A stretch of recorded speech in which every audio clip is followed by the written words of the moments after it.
first day as a media member watching practice? Official media member. It was pretty cool. It was fun, right? Good stuff. Yeah, man. actually, to meet, obviously meet a lot of people, and get to engage with the players. See some practice. Yep. It was pretty cool. Yeah, hopefully we will get. We're going to try to get some players here over the next couple of hours that we're doing a show, and we'll try to knock that out if we can. We're working on today. Again, it's kind of a crazy day because of the way things are structured in that first day. Well- of any of these bowl games, because they've got to get the weigh-ins in the morning, so that kind of throws absolutely everything off. So if you want to get in, by the way, on the accidentlawfirm.com text line, it's really simple, 786-322-1105. That's 786-322-1105 if you want to get in on the program. I see, I know it has nothing to do with what we're doing, but big news in the world of the Astros, as Lundau and Hinch are fired after their suspensions by Major League Baseball, which is pretty amazing because we're talking about guys that produced a World Series championship and a couple trips to the World Series. So the Astros fired general manager Jeff Luhnow and manager A.J. Hinch by owner Jim Crane on Monday after Major League Baseball announced the discipline following the sign and steal scandal. A league investigation confirmed the Astros had cheated by using a camera-based sign stealing system during the regular season and playoffs of their World Series winning 2017 season. They were both suspended for the 2020 season, but Crane said the team wanted to go beyond that ruling. Neither one of them started this, but neither one of them did anything about it, Crane said. He added, "We need to move forward with a clean slate." Crane said he did not think the Astros World Series title 2017 was tainted. Well, I mean, listen, people are going to look at it as tainted. There's no doubt about that. If you have any kind of inkling, if you have an advantage and you know what pitch is coming, listen, you and I can be at the plate and we can know every pitch coming and we're still not going to hit it, okay? Because we're not blessed with that ability. But when you are blessed with that ability and the information, you could be deadly, okay? So if anybody wants to think it's tainted, that's their prerogative, and they're entitled to think that because it's very possible it was tainted, So it's sad to watch anybody lose their job. You don't want to do that, but this is kind of part of the territory. This is what we talk about, and listen, you are responsible for your actions, and Luhnow and Hinch are responsible for all of this, and the owner has a great point. They may not have started it, but they did nothing about it. There's an old story about a coach finding a playbook from an opposing team and coming to Don Shula and saying, "Hey, I found their playbook." And Don Shula said, "I don't want anything to do with it. Put it in a box, mail it to them right now. We want nothing to do with that." Now, I get it. That's, old school, and people like that are, harder to find these days. I get that, but that's Shula's job. That's, you're not supposed to be doing this kind of stuff. So, if you choose to, or you choose to allow somebody else to do it, to cut corners, kind of with the whole Patriot thing, we can spin it to this. And everybody said, well, we don't know if the football operations were involved. Well, that's the problem. But you have a track record. And so now, you have to almost assume that the football operations were a part of it, no matter what they say. Why? Because you've been busted multiple times already trying to take advantage of the rules. So when that happens, you've kind of opened yourself up to this. And whether you're the Patriots or whether you're the Astros, this is what it is. And unfortunately, you get what you deserve. And I understand the owner firing both. It's ballsy, it's gutsy, but really, in the end, it's the right thing to do because you will now be labeled as a cheater, and if you keep those two around, you are now, it's kind of like Belichick. No matter how much we respect him as a coach, you think on top of him being a great coach that he also cheats. And that's just human nature that comes with it, because if you've been busted a couple of times, it is what it is, right? Josh Gordon has been suspended over and over and over again. It's hard in your mind to almost ever imagine that he is ever going to be clean again. You're always going to think, oh man, this guy's on drugs, this guy's something. Why? Because it's happened so many times that you think, okay, this is who they are, this is their DNA. And when you look at the Astros now, the owner has to say, okay, are we going to be labeled this? This is the way we're going to be viewed. And then he sees the criticism, he sees everybody else talking about this. He wants a clean slate for his franchise.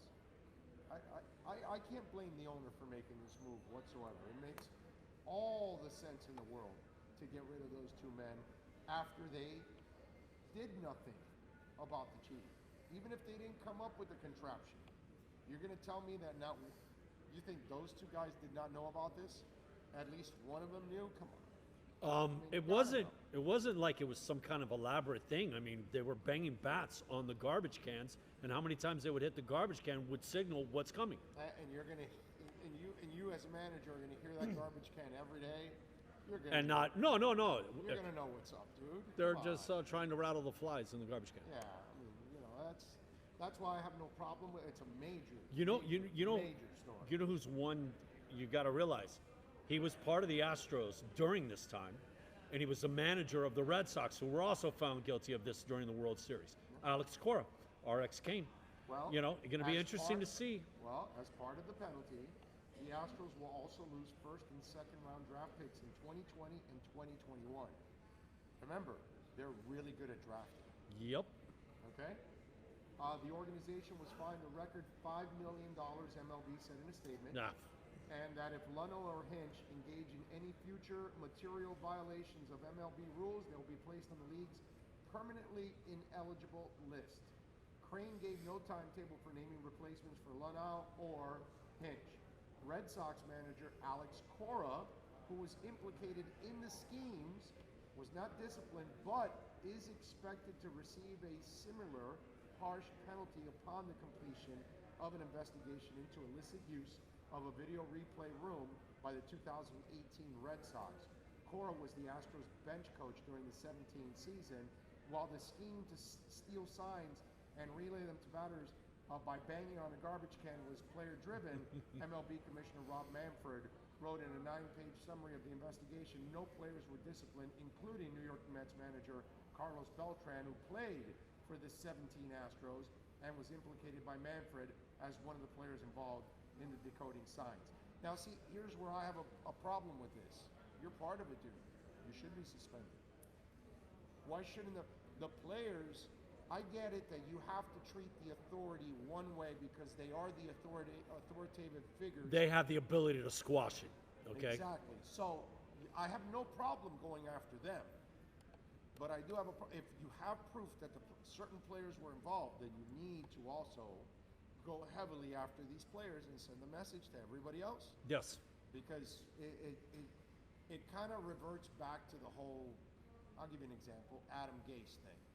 Adam Gase was a complete screw-up with the Dolphins, continues to be a screw-up, but the problem is when you get fired from one job and then they hire you right away, you get hired, and then the Jets, in your eyes, you did nothing wrong, and that everything was wrong with the Dolphins. And sure, the Dolphins organization has been a disaster, but there's no doubt that Gase was at fault while he was there.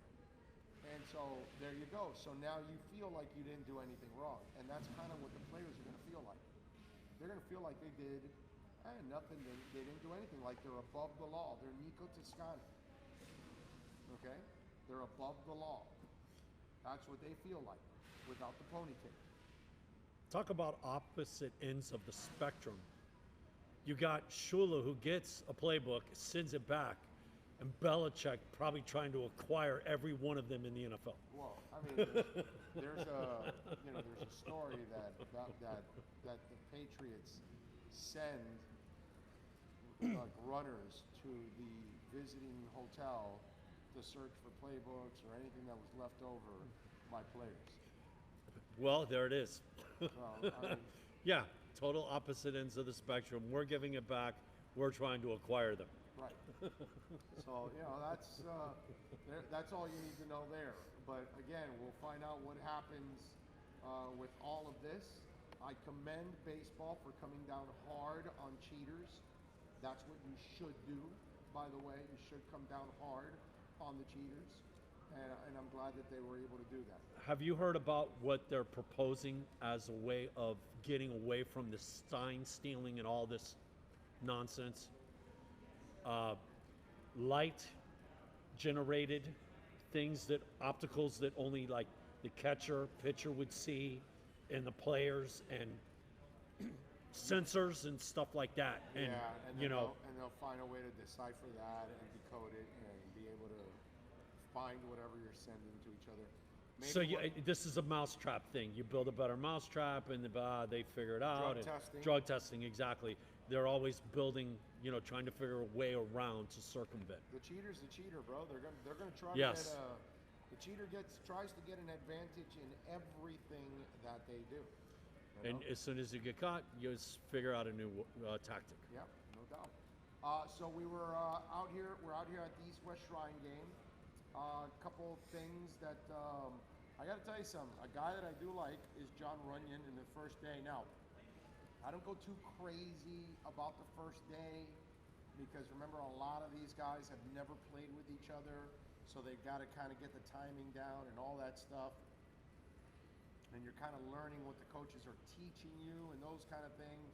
And by the way, if you want to see any of the highlights or lowlights or any kind of stuff that went on in practice today, you can go to our YouTube page, Big O Radio Show, and we have several videos there, obviously. And those of you that are signing on now and watching on YouTube, you can also check it out there. We put several videos out there. But John Runyon out of Michigan, and yes, obviously from that family, and got the bloodlines, the NFL bloodlines. That is one dude, 75 from Michigan. Check it out now. When talking to some of the NFL guys, they don't consider him athletic. And that's the knock on him, because I was asking my guys, like, okay, well, he looks pretty good there. Why isn't he in the game next week? Plays for Michigan. He's got the bloodlines. Like, why isn't he, next week in the Senior Bowl? Why is he? Big Ten produce offensive lineman. Yeah, and they told me, well, he's not as good an athlete as maybe his brother was. And I don't know if it's true or not, but obviously he's here and maybe has an opportunity to also impress and move on. Maybe we see him next week at the Senior Bowl. But he was one of those guys that, to me, stood out in the practice and played really well in the one-on-ones. For you FSU guys, I thought Keith Gavin had a good day today. Had 2 touchdowns, especially on a double move that he made on the corner. And actually, that highlight I put on YouTube, you should check it out. And he just faked that corner out and left him in his shoes. Quarterback-wise, again, first day, I don't go crazy on it, but I can't tell you that James Morgan was impressive, or Tommy Stevens, I wasn't that impressed with the kid. I'll tell you that the kid from Princeton, Kevin Davidson, made a couple of really nice throws today. The Mason Fine kid from North Texas is kind of short. Kelly Bryant, I was not impressed with him, but again, first day, so we'll give him some time to kind of figure it out. Tyler Huntley's got a nice arm out of Utah, and then the Kurt Rollins kid is also from Yale. Not considered a Studley type class, but I am going to be interested to see how the Princeton kid develops as the week goes on, because I thought he did a nice job. Like you said, there's a couple guys that had some nice passes, but inconsistency, and clearly the kid from Princeton was the one kid that had the best day. Yeah, he had a couple of really nice throws. Aaron Parker, big wide receiver out of Rhode Island, like 6'1". Isaiah Wright out of Temple, another kid that that did all right too in this. I mean, again, first day, not a big thing. Pickney and Quarterman, they looked pretty good against the run, struggling against the pass, especially Quarterman. That's one of the things that he's going to have to prove this week, and that's why he's not in the game next week. He's in this one here because here he's got some holes in his game, and while they're really productive linebackers, they are not great against the pass, and that is something that they're going to have to prove a little bit in this game this week. But those are some of the guys that I would tell you kind of caught my eye today in practice. The kid from the West, the defensive back from Minnesota. Oh yes. He looked really good. He broke on the ball, had an interception. Chris Williamson. Yes. Yes. He probably looked like the best secondary player. The kid from Ohio State, the receiver, Yes. used his hands, Yes. catches with his hands. He made an adjustment on a ball and was away. The quarterback threw it away, and he reached out and grabbed it. Nice play. Benjamin Victor is the name of the Thank kid you. from Ohio State. So we'll have a little more on this, and we'll try to get. We're trying to work on some interviews. I know what's going on now. Players either get some treatment and then some meetings. They kind of watch some film and things like that. So I know that some of that stuff is going on right now. So that's what. Actually, the lobby's pretty light right now. This is the lightest it's been for 2 days. Yeah, yeah, because a lot of the football people probably went to eat after the second practice because we were kind of all stuck there because it was back-to-back practices. Whereas tomorrow we won't get back-to-back practices. Tomorrow actually we'll have the two practices, but they'll be split up throughout the day. One will be in the morning, and then the other one will be in the afternoon. And so tomorrow, on Tuesday, we'll probably be on somewhere around noon, around that time, noon, 12:30, something like that, and we'll do a couple of hours for you here before we go out to the Weston practice and get that done too here on the show. So tomorrow, probably around noon, I would say is the time for our show. That's going to be our first broadcast of the day. Yeah. You Yeah, want to wait till then, man? We could, You want to wake up at 6 in the morning? I wasn't saying wake up at 6. Remember, we do have a national championship game to go It's watch. a 9:20 start tomorrow in practice. Oh, see, okay. So in order for Nope. us to do a show and break everything down, I guess we'll talk to you guys at 12 o'clock, 12:30. it's a lot. It's a lot. Yeah, yeah. This week here is going to be a little bit of a challenge for us, and it kind of throws us off whack a little bit. I mean, for those of you that are spoiled in the 11 to 3 slot that we do every day, that's our normal time slot in a perfect world. That's what we do, but we're not there right now, so we got to kind of switch it up now and do a little different here. And we're trying to obviously see if the players do break down a little bit earlier, and we can try to get players in and get some. Not to say that 11 to 3 is not priority, but this kind of circumvents all that because we only get this for this week. Right, yeah. We only get the Senior Bowl next week. Right, exactly. So you got to work with us, guys. Yeah, exactly. And we appreciate it, as always. We appreciate the amazing support that we've gotten here on the program. So we thank you for that. And we do want to remind you that the show is proudly brought to you by Toyota of Hollywood, the #1 volume sales dealership. 6 years in a row in the Southeast United States. No other Toyota dealership is #1 except Toyota of Hollywood. And folks, they've got all kinds of great deals going on right now. 0% financing for 72 months. They've got over 1,500 cars and trucks in stock right now. The 2020 Toyota Corolla LE, man. Get on down there, check it out, pre-owned, not 22,000, not 16,000, 13,775. Again, 1841 North State Road 7. Go online at Toyota of Hollywood. Tell them that Big O sent you, and I promise you, they're going to take care of you at Toyota of Hollywood. If you want to get in, it's really simple. All you got to do is dial on the accidentlawfirm.com text line 786-322-1105. That's 786-322-1105. 11:05 if you want to get in on the program. The Bears, by the way, have settled on a new offensive coordinator. Ian Rappaport is reporting that the Bears are hiring Bill Lazor to fill the post that Helfrich was relieved from of his duties after the 2019 season. He was the O coordinator for Miami from 14 and 15 and stints as quarterback coach on several teams.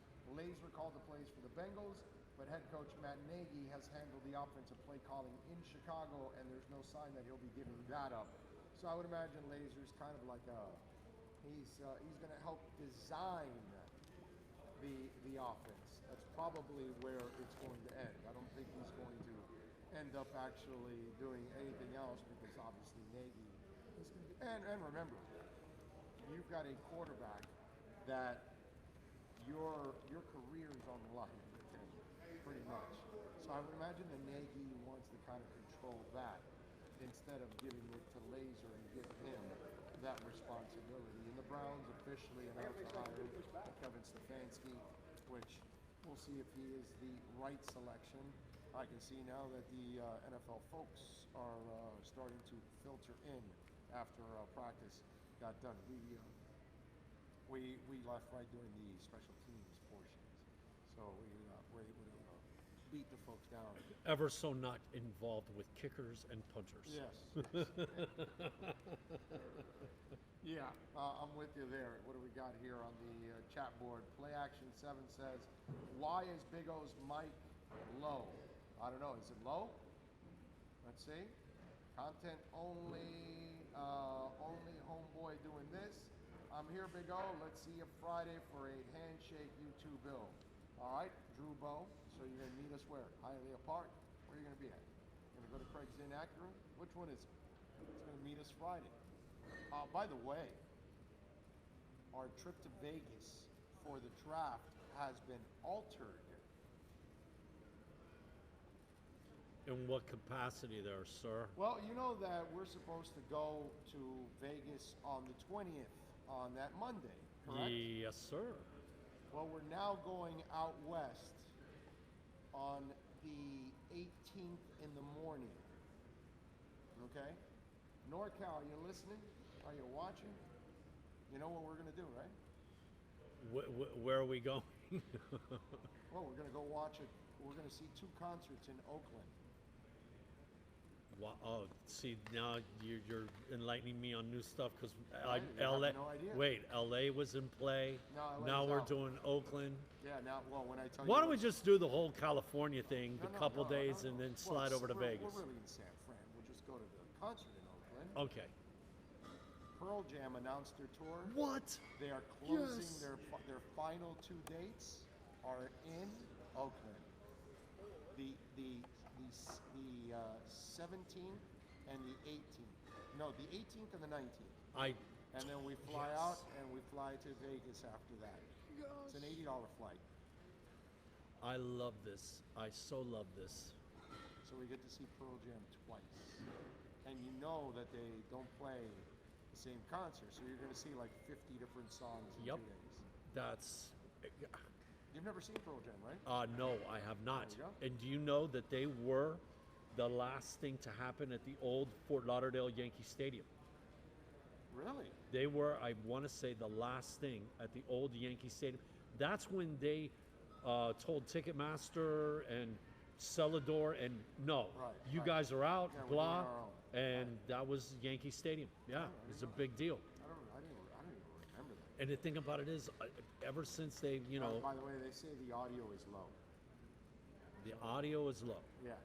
So I don't know what they're doing, but let's see. I don't know if they're right, but yeah, let's see if the audio is low. And yeah, it's low. It definitely is low. So we will raise the audio for you there on YouTube. Appreciate it as always. I don't know what it is, but Bill will try to figure it out and try to get the audio corrected for you all there. And once you do, it'll come up here on on the iPad, and then you'll start hearing it all over the place. So we'll try to do that for you. Anyway, if you want to get in on the accidentlawfirm.com text line at 786-322-1105. That's 786-322-1105. Premier Reviewer says Mike is not on, is what he's saying. I don't know. No, it's on. You hear we something. got it. We got it. There's it's something. Fixed. It's repaired. Okay. All right. So there you go. Now you guys can tell us again now if it's fine. There we go. Oh, there we go. I can already hear it on the iPad. We had it cranked up. Okay. So there you go. No now reason to done. crank. It's up. Now you're good. Now we're good. Now we're back.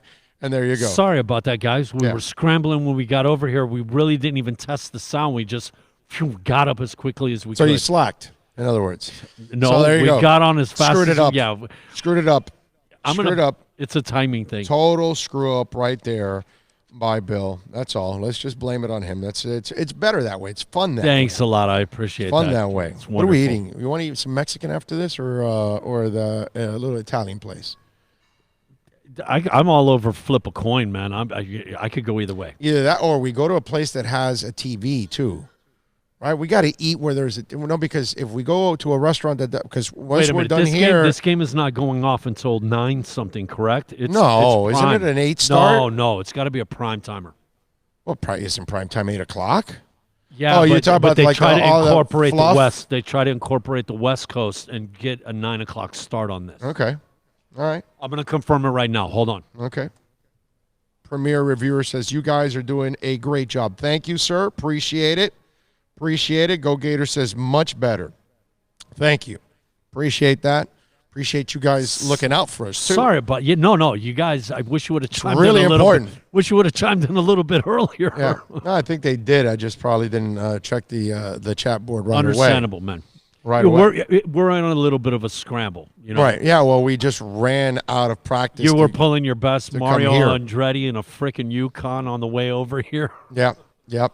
Exactly. But we were doing the speed limit. Okay, just in case the wife is listening and then she thinks that I was doing something crazy. No. It wasn't over excessive crazy. It was just, like we got places to go and people to, talk to. You Yes. guys. Exactly. All right. So you know what? Let's do this. Let's give you my NBA picks since we are approaching the 7 p.m. hour, and right now, Pacers, by the way, are favored by 3.5 at home against the Sixers, and the over and under right now is 214.5. This is one of those games, man, that I have a hard time kind of going either. This one can go either way, but I'm going to go over 214.5 for Pacers and Sixers. How about that? That is the one that I do like. Detroit, by the way, is favored by 4.5. No, 5 points, actually. 5 points over New Orleans, and the over and under is 222. I gotta tell you, Detroit is so schizophrenic. It's hard to even put that. And the over and under, I can't even go with that either. I'm going to actually stay away from that one. Boston, favored by 9.5 over the Bulls. Over and under is 217, actually. And the Boston Celtics are so much better than the Bulls, right? And if you really look at the spread throughout the year, the Celtics have been one of those teams that has underachieved against the number at times, especially at home. So be careful with that one. They should blow them out, but Chicago's one of those gritty teams that at times they show up. They're bad, but they'll give you a game every once in a while. So I'm going to stay away from that one. I don't really like the line so far. A lot of the lines here. Oklahoma City favored by 2 at Minnesota. Over and under is 218. This is one. I love the way OKC is playing. They're playing really good basketball right now. The young guys are coming along. CP3 has done a really nice job of leading those guys. I'm going to lay the -2 on OKC versus Minnesota. All right, the next one is Charlotte at Portland. Portland favored by 9.5. Portland is one of those teams, again, cannot trust them, but Charlotte is just as bad. And the over and under is 215.5. That's where I'm actually going to go. I'm going to go over 215.5. Why? Because this is a game where you're not going to see any defense whatsoever. And if there's one thing Melo likes to do is shoot. Lillard likes to do is shoot. McCullough likes to do is shoot. There's going to be a lot of shooting in this game. There's going to be a lot of scoring in this game. I like over 215.5. Orlando and Sacramento. Kings are favored by 2. Over and under is 212. I am not touching that game in any way, shape, or form. I can't trust Orlando, especially on the road, and I'm not trusting Sacramento as a favorite, too, on top of, even though it's only 2 points. Lakers hosting Cleveland. This one right here is an interesting one because I don't think that the Cavs are going to score a ton of points.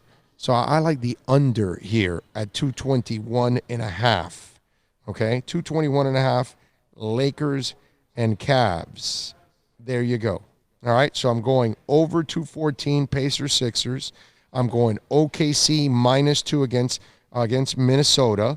I'm going over Charlotte, Portland, 215.5. And I'm going under 221.5, Lakers and Cavs. There you go. Those are my picks in the NBA slate. I hope you're as correct as you in the were. association. I hope you're as correct as you were with the time of the game. Everything I've looked at, I've tried to specify kickoff, blah, blah, 8 o'clock. Yeah, probably. Across the board. Now. It'll be 8:13. Yeah, 8, right. Whatever. Right. National anthem, all that crap, whatever, 8-9, 8-09, 8-10, 8-12. I can see that, but I don't think 9 o'clock, bro. The official coin flip. Yeah, I maybe they didn't go 9 because it's a Monday, I guess. That's the only thing I can think of because. Give the kids a chance. Yeah. Dude, this is going to be close to a 4. It'll be like a 3 hour and 40-minute, 3 hour and a half game. Definitely. So if you start at 9, you're going past midnight on the East Coast. And I think that's what they're thinking of because all these TV breaks and the halftime and all that. This is commercial. This is commercialed up like Monday Night Football, like the Super Bowl, mega money. Get them commercials in, baby. Dude, they made them wait almost 2 weeks for this game. Yeah. That's all TV saying we need we milk got to it, put milk it, and then we got to put it on prime time so we can because they got to pay a lot of money for those rights. Oh. And that's kind of the catch-22 for us out there as fans that we want to watch the games. And sometimes, especially in the East Coast, you're pissed that it gets late and all that. But it's not, it's the situation that they're in. The players need the money, right? The owners want to make money. So then they've got to charge a lot of money for that product. And so the TV companies are paying a ton for the rights. So then you have to give them, if you're going to charge them all that, then you've got to give them the power of, okay, when is this vehicle best for you to use? And then that's when TV says, well, this is best for us at this time. And then that's it, because they know when they can maximize it. And they got to try to get their money back. Yeah, you got to hit as many viewers as you can. It's a brutal situation for us, but I mean, and obviously with the 3 hour difference east-west, yeah, you're trying to get both, the end of the pendulum on both markets. Right. So I get it. You gotta make the money, man. I remember when you would be out there, Big O, but I can tell you already that this is going to be the best coverage you are doing just because you have video added this time around. Yeah, no doubt. There's no doubt that it'll be the better coverage, and we'll have more access. And listen, I never did 2 shows in a day. You know what I mean? I did one in the morning now. Isn't it cool getting to do whatever it is you want to do, man? Yeah, exactly. I mean, it is. It's really, really cool to be able to have the power to be able to do whatever you want and talk to whoever you want. You know what I mean? So, yeah, no doubt about that. Yeah, and I would imagine tomorrow's going to be the day that we're going to end up getting really slammed, and Wednesday with a bunch of interviews because of today. Now, all the players are coming back now, but we just got to figure out and see, maybe in the next hour we'll have an opportunity to get a couple of folks on. That would be really, really cool if we're able to do that. And remember, you can always get in on the accidentlawfirm.com text line, which is 786 322 1105. That's 786 322 1105 if you want to get in on the program as we take you, of course. I don't know. I actually don't know until somewhere about that time. Yeah, I have no idea. You know? Something strange is happening with Flores. Maybe Graham feels the same way I do. Flores not loyal. Punk move with O'Shea. I don't know. I mean, how do you know? What do you know that goes on behind the scenes? So why isn't it a Punk move when he fired the offensive coordinator right at the beginning of the season? I mean, the offensive line coach right at the beginning of the season. I don't know enough. To be honest, is it weird? Yeah. I'll give you that. But I don't know if it's right or wrong because I don't have enough information. I'm not sitting there behind the scenes. So it's beyond me that any of you out there would be guessing and assuming that whether what one coach or the other was good or bad. We just don't know. Now, you know what we will know is what happens next year. That's why we've told you over and over again, Flores deserves a ton of credit. He did a great job with his staff this year. And having said all that, before we kind of etch it in stone and say he's the guy, he's got to do it one more time to kind of prove that that wasn't an aberration, that things didn't just go his way. It happens sometimes. Sometimes you have a charmed life for a certain amount of time, and things go well, whether it's at the crap table, whether it's you're a lawyer, whether you're a police officer, whether you're a teacher, whether you're a coach, whether you're a player. Ryan Tannehill. Doesn't matter. Yeah, Ryan Tannehill. Charmed life. You're behind a running back that's pumping out 200 yards, making life easy for you in every single game. You get fired by the Dolphins and you get hired by the Jets. Yeah. Explain that to me. Exactly. Charmed life. Sometimes it happens.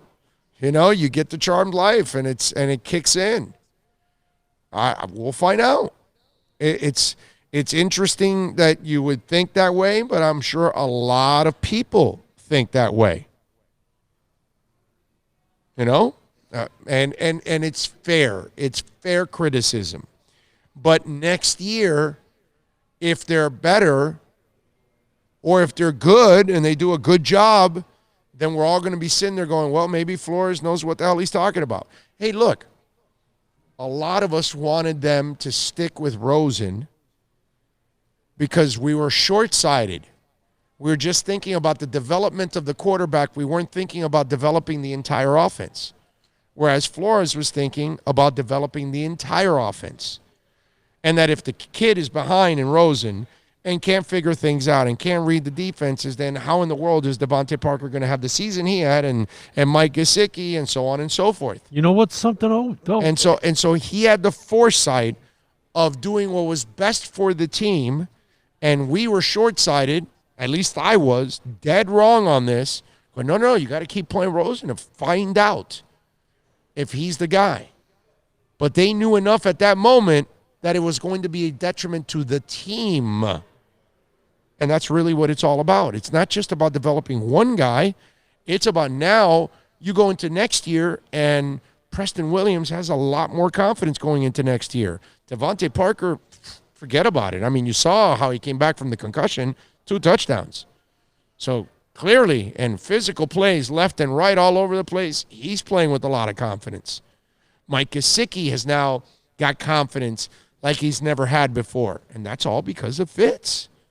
You know, Alan Hearns, you kind of were able to re-sign him because you saw what he could be for you under the circumstances.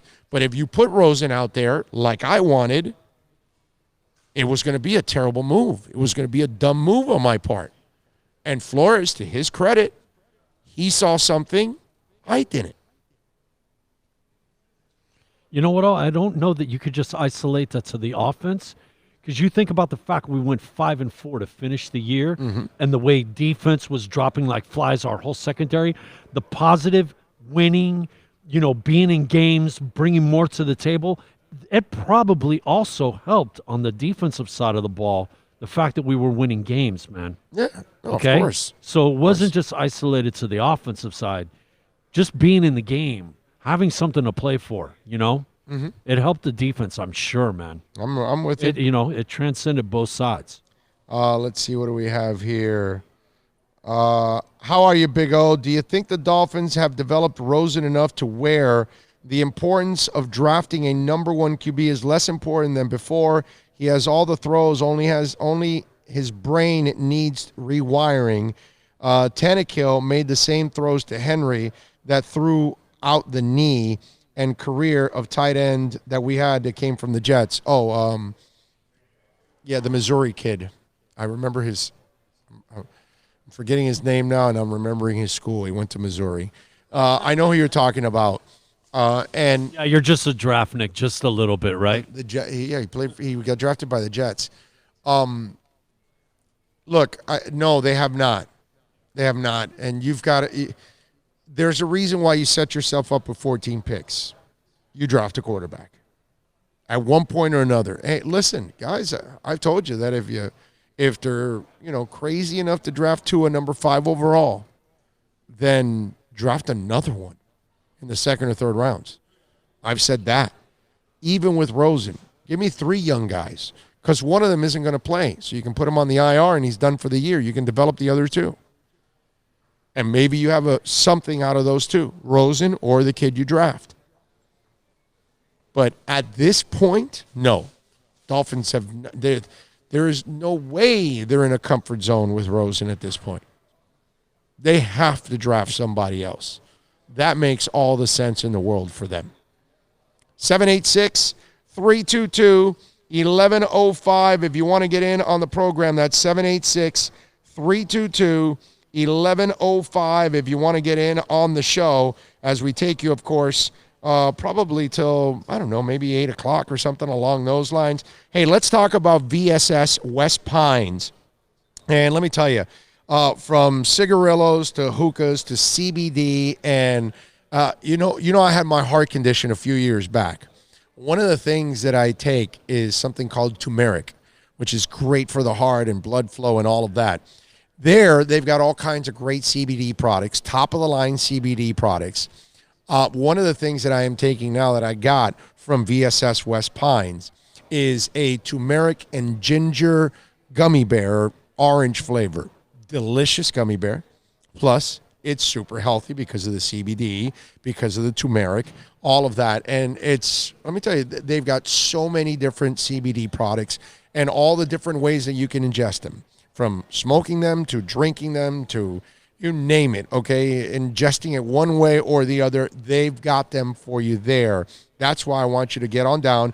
VSSWestPines.com is the website. Follow them on Instagram and Facebook at VSS West Pines. Go see Jason and Jose, Alex, Jose 2.0, Sasha. Sasha's the responsible one there, okay? Just want you to know that. So when you get down there, you say, okay, where's Sasha? I'm told she's the responsible one. No, really, seriously. Jose, all the great guys out there, they're going to take care of you. From dry herb vaporizers to cleaners for pipes. They got exotic snacks from all over the world. You got to check that out. I'm telling you. VSSWestPines.com.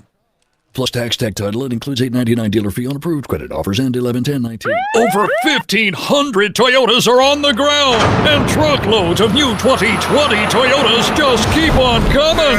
To eliminate all 2019 models, Toyota of Hollywood is holding the ultimate 2019 model year changeover event. Make us an offer, any offer, and you can buy a Toyota at up to 50% less than their original MSRP when new and used. 50% less. A pre-owned 2019 RAV4, not $30,000, $19,775. A pre-owned 2019 Camry LE, not $26,000, $17,775. A pre-owned 2019 Corolla LE, not $22,000, $12,775. Pay up to 50% less at Toyota of Hollywood, the #1 volume Toyota dealer, based on total retail sales of new Toyotas in the Southeast region for 2014 to 2018 per SCT, on 441 between Hollywood Boulevard and Sheridan Street. Open till midnight.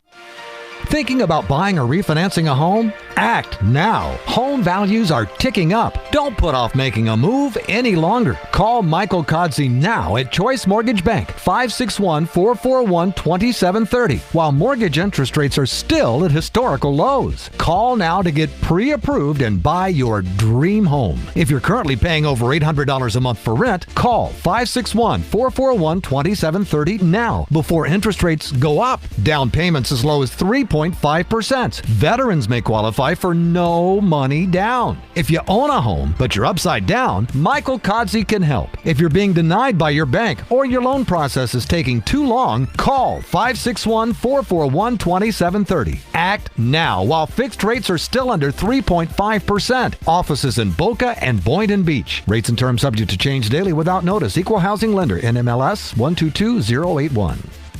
No one expects to get into a crash, but I expect you to go to accidentlawfirm.com if you do. Make sure when hiring a driver, you go through a rideshare app so that you can be covered by the insurance, which can be up to $1 million whether you're a passenger or a driver. In other words, don't try to save a few bucks by paying cash instead of going through the app. I'm attorney Bobby Nunez from Nunez Law in Miami, and we're here to help you through the process. Go to accidentlawfirm.com for a free consultation from me, Bobby Nunez. That's accidentlawfirm.com. America's safest and best-selling compact luxury SUV is at Acura of Pembroke Pines, and this is how we do it. RDX, $339 a month at Acura of Pembroke Pines, the #1 volume Acura dealer.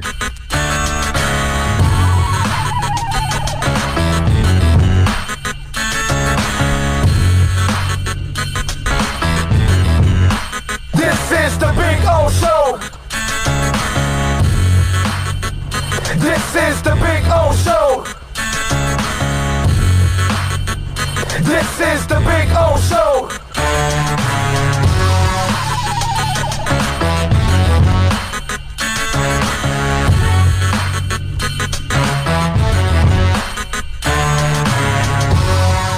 All righty, welcome back. We got, of course, a very special guest. I told you we'd start getting some folks to join us. And how about this? It's downhill after this, okay? Well, unless we get Michael, too. But Shaq Quarterman, of course, from the University of Miami, kind enough to join us now on the show. Talk a little bit with Shaq here. We'll adjust the camera so they can see it because we're live, Shaq, on YouTube. Live. Okay. We're live all the way live. Don't even have to walk. Don't even have to talk. Just slide, slippily. Okay, I'm done. That's old rap. You know any of that old rap? Do you follow old rap? Wait a minute. Hold on. His mic's not on. Wait a minute. Is it? Which one is it? Testing. Try to get. Okay. Testing. There we go. Okay. Okay. All right. There we go. Anyway, so you follow old rap? Follow? No. I think I go back as far as Tupac, Biggie, Big Okay. L. All right. Okay. All right. So what do you prepare for games? What do you use? What music gets you going? Rap music. I gotta listen to Lil Boosie. Maybe some Gucci Mane, some Kevin Gates, Chief Keef, Kodak Black, those type of artists. Okay, all right. So, first of all, first day, what's the toughest thing, Shaq, when you've never played with any of these cats? The only guy you know is Michael, and that's the only other guy you've played with, which helps a little bit, but talk a little bit about that adjustment that first day, having to get to know everybody and get in sync, because I've been doing this. This is my 21st year coming to these things. Right. And I don't really judge too heavily on the first day because I find it really difficult for all of you to kind of get in sync. Second and third days, you got to speed it up, baby. You got to get going. Right. Well, exactly what you said. The beginning of the day was very tough, because you don't have the chemistry with a lot of guys. A lot of guys come from schools where, different things were accepted and this, that, and the third. But as the day went on, you see everybody become more comfortable with each other. And that was a good sight to see, especially for the first day. I feel as though we ended way better, across the board than we started. What do you got to prove this week? I have to prove I'm the best player here. It's that simple. Not just best defensive player. I want to be the #1 rated player when I walk out of here.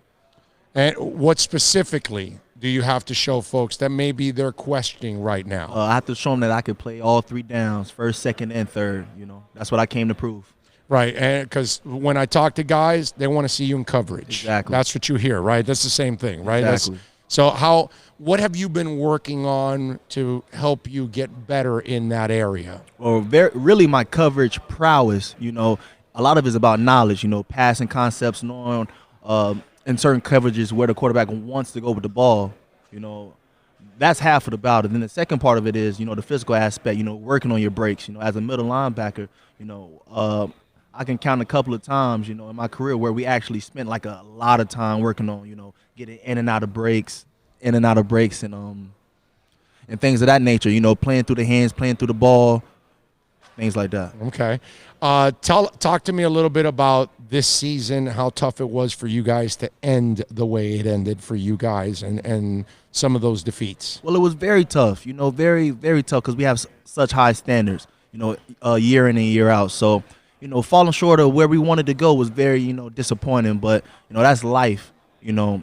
I don't think all was lost. You know, I definitely think I took some lessons with me from this season that would make me a better player and a better man. So, Shaq, can you explain how you guys did not look prepared after every bye week and even after the bowl game? Like, you guys came out flat for all those games, and it was the weirdest thing. And then you found yourselves behind the 8 ball in all those games almost pretty much. Well, actually, Coach Diaz brought it to our attention too, because like you said, it's shown up multiple times. I can't quite put a pinpoint why that is the way that it was, but maybe, you know, usually with a game off or a week off, you know, you come back and, I don't know, maybe you just not as attentive as you were before, you know. Maybe you're a little bit too comfortable. Everybody knows you. Like, everybody knows you're focused, man. You bring the lunch pail. You're a character guy. Did everybody follow your lead on that team? Because it almost feels like there wasn't that kind of Shaq Quarterman commitment from every guy in that. And I don't want to single you out alone, but I'm just saying I didn't see, or it didn't seem like that kind of dedication that you have. I think a lot of the guys were dedicated. A lot of the guys. I think a lot of them respected me enough to know, you know, whenever I would step to them or, you know, to pick them up, encourage them. Or sometimes you have to get onto a teammate, you know, because they're not holding themselves to the standard. So in that aspect, I never had any lashbacks or you know, instances where somebody took, you know, a great deal of offense to it, because I stand on the side of winning, you know. And when you stand on the side of winning, it's hard for you to be in the wrong.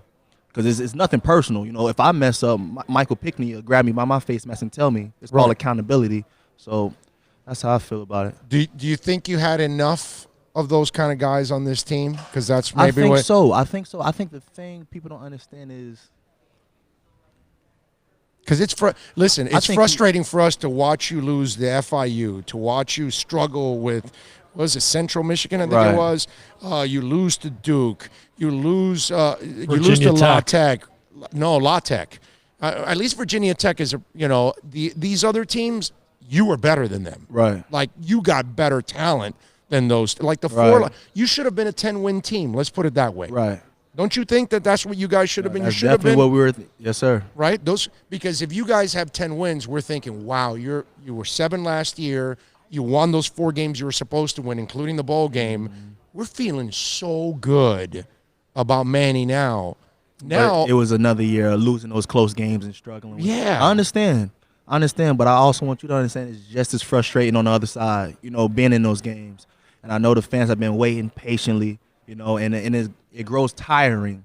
But never forget that there's people out there, you know, actually doing it and laying their bodies out there on the line. You know, it's not a play thing, especially for me. You know, it's not a play thing. That's what we know that. Not everybody knows that. But we know that about you. You know what I mean? Like, nobody will question Shaq Quarterman at all.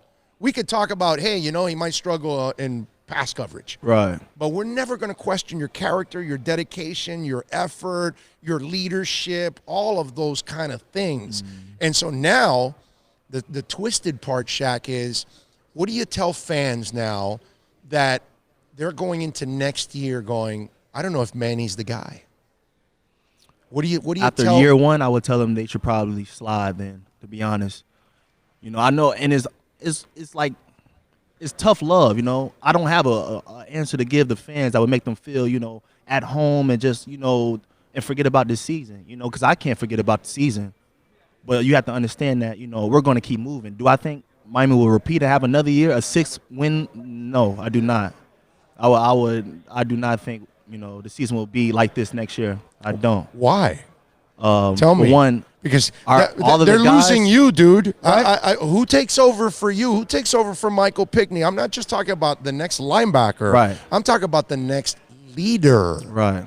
Who takes over for you? Okay, well, I think that first the answer is that if you look on our roster, how many young guys, and people don't understand, coming in college and playing at certain positions, in certain positions, that's unheard of. You don't hear of a freshman tackle coming in and being thrown in the fire.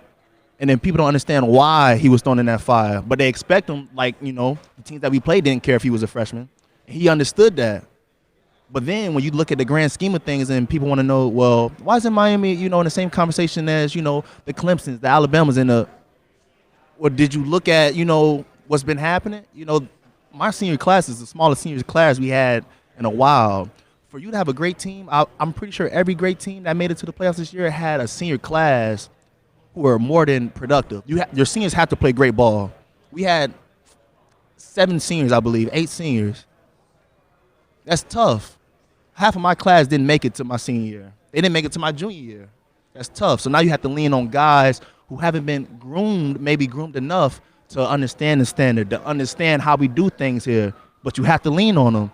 So through, their temporary faults, I would call them, until they, have been vetted, what do you expect?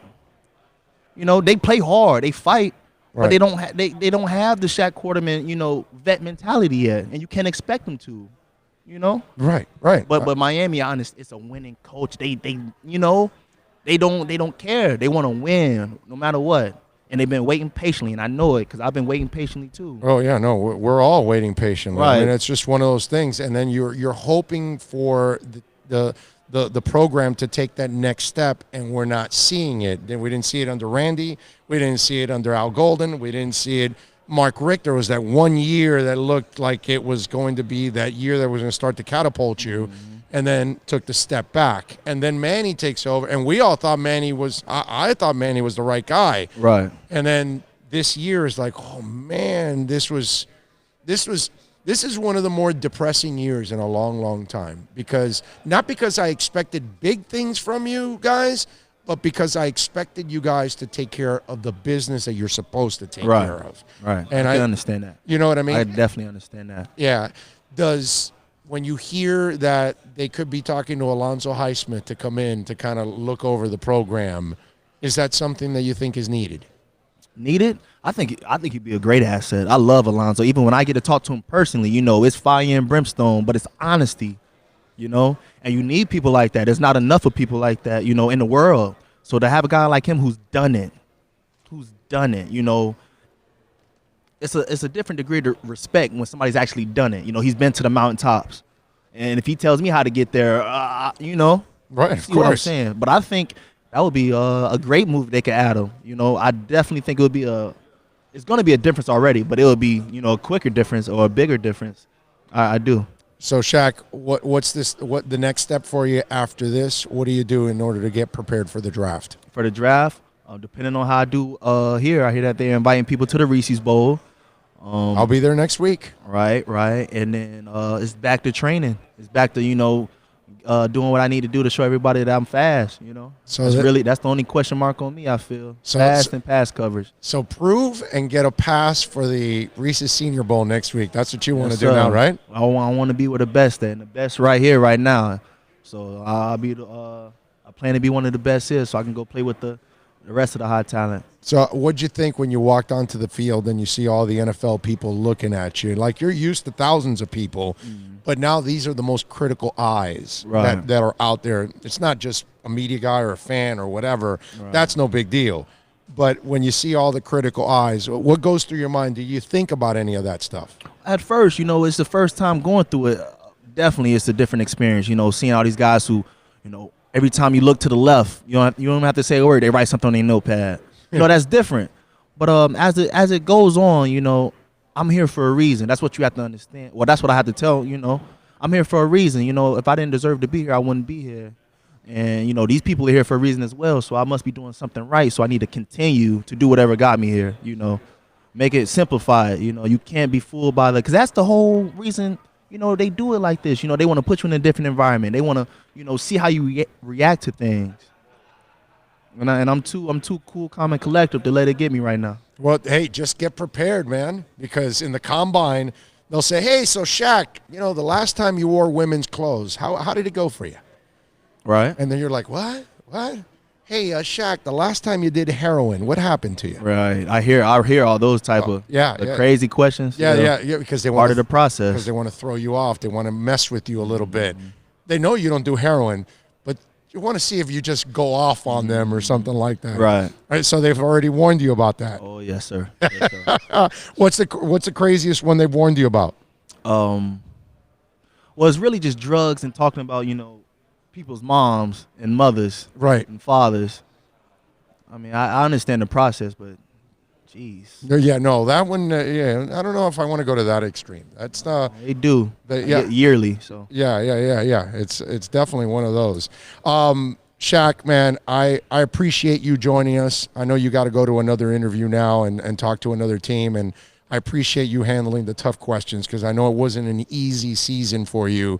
But I want you to know that, and I said it in the interview, people know who you are, man. And I think if the Canes had a locker room filled with guys like you, you'd be competing against the Alabamas and the Clemsons of the world. So keep carrying yourself the way you do because you're headed to big places. Thank you. Thank you. That is Shaq. You having me. Thank you. Let's take a quick break. We'll come back with more right here on the Big O Show, baby, live from the Trade Winds headquarters for the Shrine Bowl game.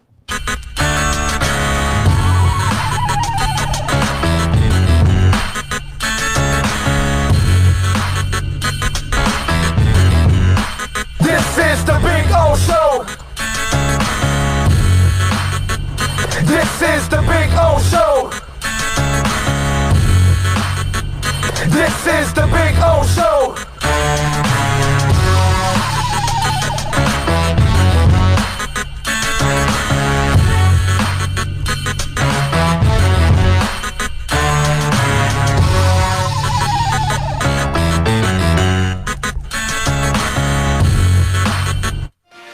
Thinking about buying or refinancing a home? Act now. Home values are ticking up. Don't put off making a move any longer. Call Michael Kodsey now at Choice Mortgage Bank, 561-441-2730, while mortgage interest rates are still at historical lows. Call now to get pre-approved and buy your dream home. If you're currently paying over $800 a month for rent, call 561-441-2730 now before interest rates go up. Down payments as low as 3.5%. Veterans may qualify for no money down. If you own a home, but you're upside down, Michael Kodsey can help. If you're being denied by your bank or your loan process is taking too long, call 561-441-2730. Act now while fixed rates are still under 3.5%. Offices in Boca and Boynton Beach. Rates and terms subject to change daily without notice. Equal housing lender. NMLS 122081.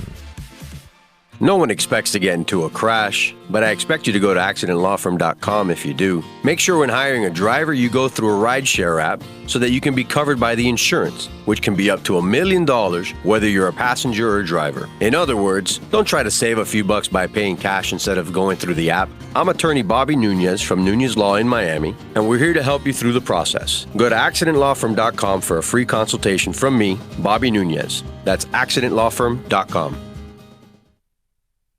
America's safest and best-selling compact luxury SUV is at Acura of Pembroke Pines, and this is how we do it. RDX, $339 a month at Acura of Pembroke Pines, the #1 volume Acura dealer.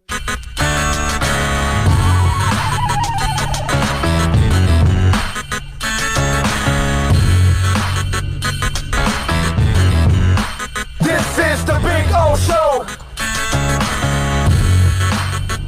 This is the Big O Show. This is the Big O Show.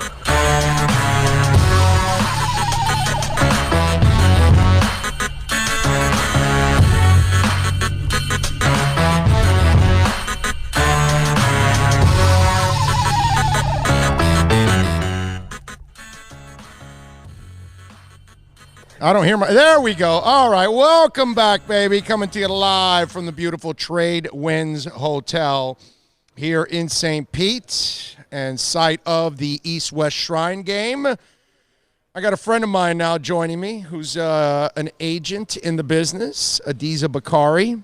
Big O. What's up, baby? Happy New Year. Happy New Year, my friend. How you doing, man? Oh, well, that time of year, man. Yes, it is. Yes, it is. Who do you have here at the East-West since you're Fresno State linebacker Michael Walker. Okay. Yeah, really long, athletic kid. We're excited for him. Cousin of Maurice Jones-Drew. Okay, former client of yours? Existing well, client. still client, right? Former NFL client, now Yes. broadcast client. So wait, you handle his broadcast contracts too? We do everything for Maurice, as well as many of our other clients. Okay, put your mouth a little this way. There we go. Yep. Okay, all right, cool. All right, for those of you, Adiza's like, do you have any running backs this year? Because you're You like know what? Mr. Running Back. That has been our story in the past. We did not sign one running back. We still have one who possibly is considering us, but he's currently playing this evening. So I'll keep our fingers crossed on that. Oh, okay. But we haven't signed a running back to date this year. Oh man, if the guy But we got some great players. We have University of Florida defensive end Jabari Zuniga. Yes. Who's we at the Senior Bowl. We have University of Maryland safety Antoine Brooks. Okay. We have Notre Dame safety Jalen Elliott. Okay. And as I mentioned, the Maryland kid was easy for you to scout in that your was up backyard. the street. That was right up the street. And again, Michael Walker, who's here in this game, and then Lawrence Cager, University of Georgia, by way our of boy, Miami. Our Exactly. boy. Receiver. Hey, by the way, bring Lawrence around. We'd like to have him on. We'll certainly do that. Okay, for sure. so we can have Lawrence Cager on and talk a little Georgia and a little Canes because that's a nice perspective for him. We just had Shaq Quarterman on, who's just a man. Indeed. You know, Indeed. just a man. I hope he takes that step that he proves to people he can cover.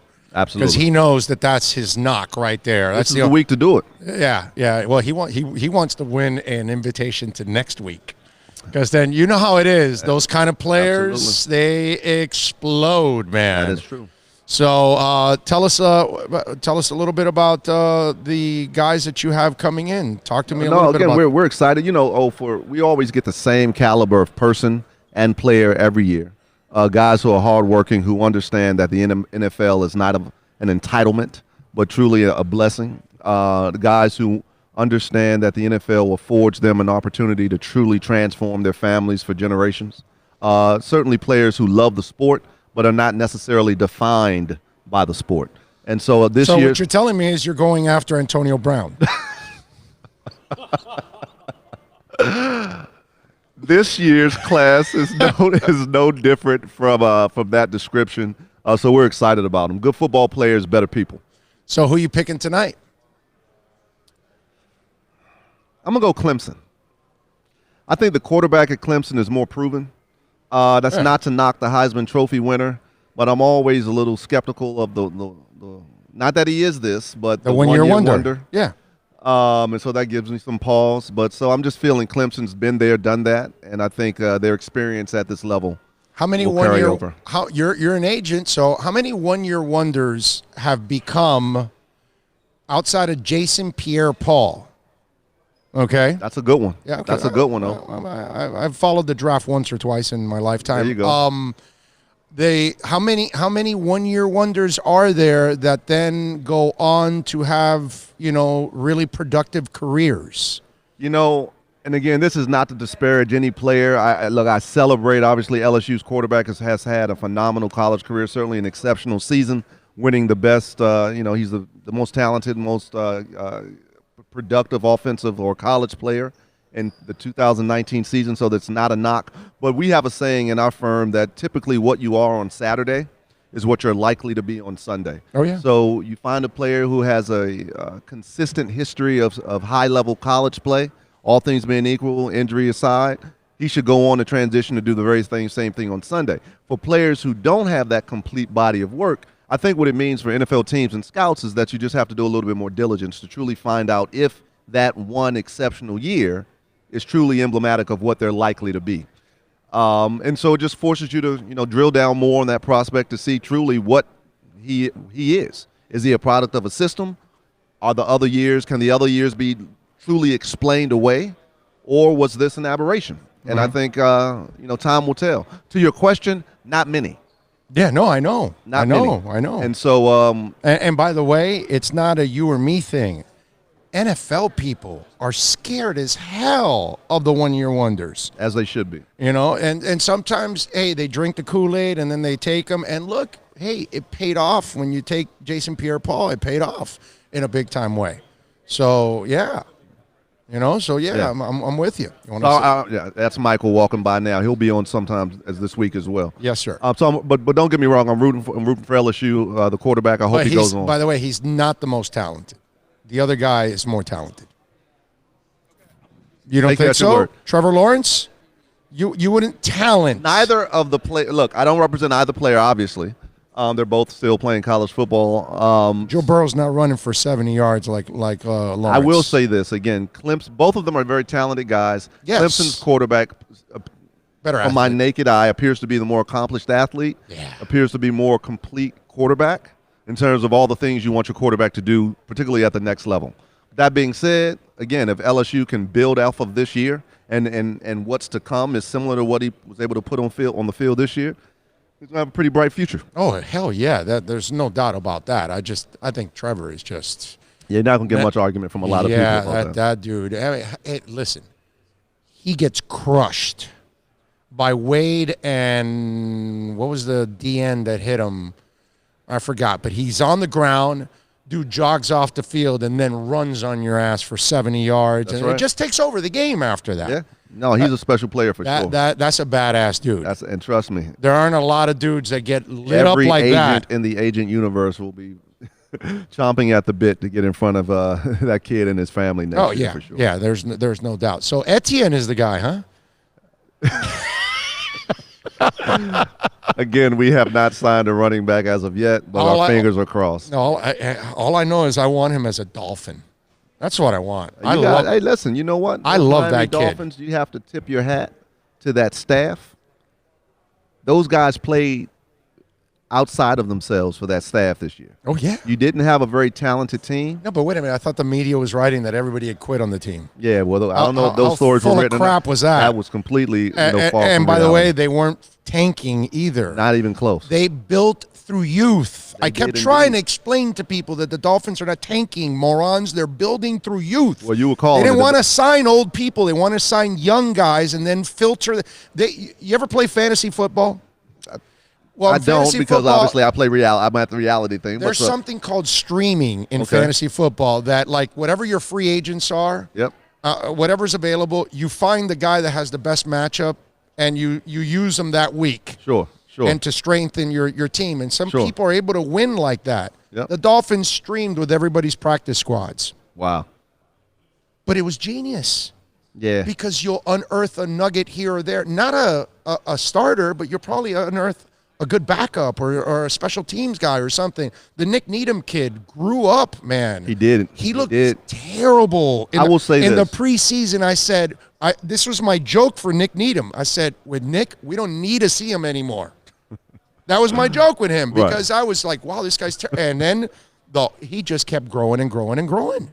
It's, to my mind, it speaks to the level of coaching, i.e. teaching, that goes on the current staff. That's right. And also management trying to build a team that reflects the culture that they're trying to instill. So no matter how profiled you are before I got here, head coach, no matter how what your contract situation is, we're going to build a team that reflects the type of culture we're trying to instill in this building. And if you fit, we want you to stay. If not, we're going to facilitate you leaving. Right. And they did that, which is hard. Obviously, it's hard to win football games when you're doing that. And they were still able to play some competitive football. A lot of competitive Folks, football, actually. Miami Dolphin fans should be really optimistic about what the future holds. Obviously, they got to draft and do some stuff in free agency. Right. But, yeah, the arrow's pointing up in Miami, in my opinion. 5-4 in your last 9 games? Are you kidding me? Yeah. I mean, if I'm an owner right now, and all 29 teams had way more talent than Miami, I'm sitting there going, well, wait a minute. You won 1, 2, 3, 4 games. You won 6 or 7. These guys won 5 with nothing. I'd be questioning the people around about that? you know what I'm saying? Absolutely. Because of that, and that's why, to me, I love what they're doing, man. And I kept trying to explain to people that this might be the fastest way to get good. Because you tore down, you got rid of all the bad salaries. You got a clean cap next year. It's a beautiful thing. Now the real question though is going to be, now you got to hit on those picks. Hit on the picks, but you still got to put your foot on the gas in free agency. But they're not going to. You know what they're going to do, right? You know what they're going to do. Going with this, but I'm hoping. Look, you got to listen. There was a time in New England where you could rely on Tom Brady to lift everyone up. Sure.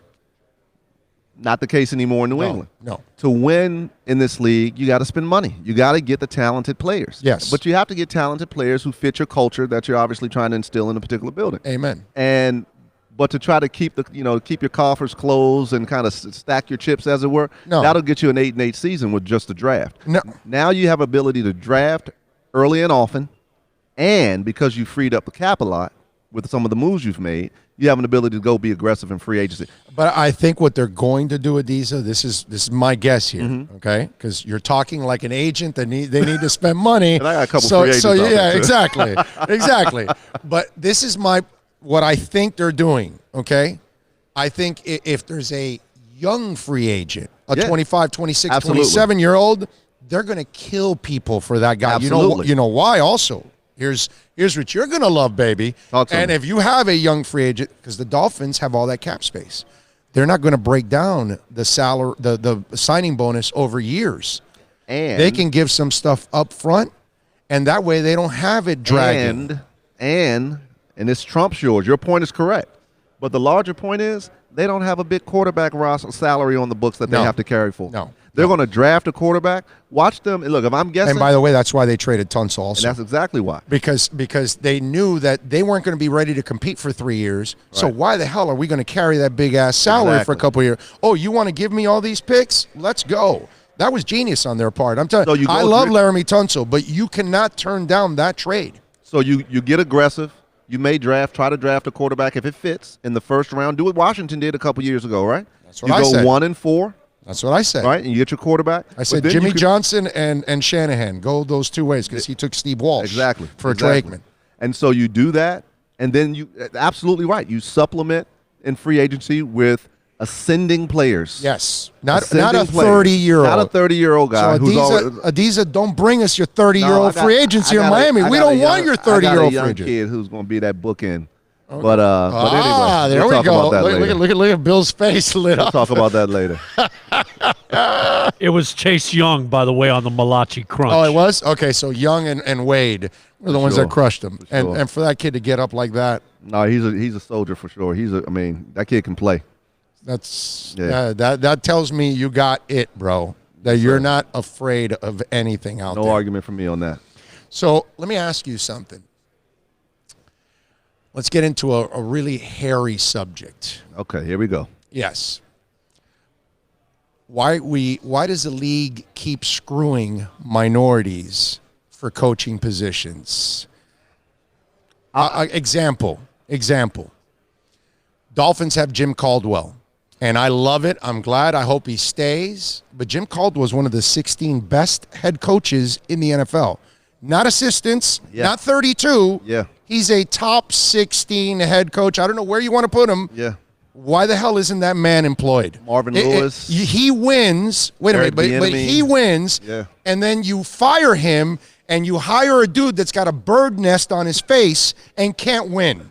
Listen, I will say this. I think affinity means a lot, right? One's affinity for another person or groups of people means a lot. And it's not as if we leave our homes every day and walk into our places of employment and whatever preconceived notions we have about other people stop at the door. We bring them to work with us. And we tend to marry our own.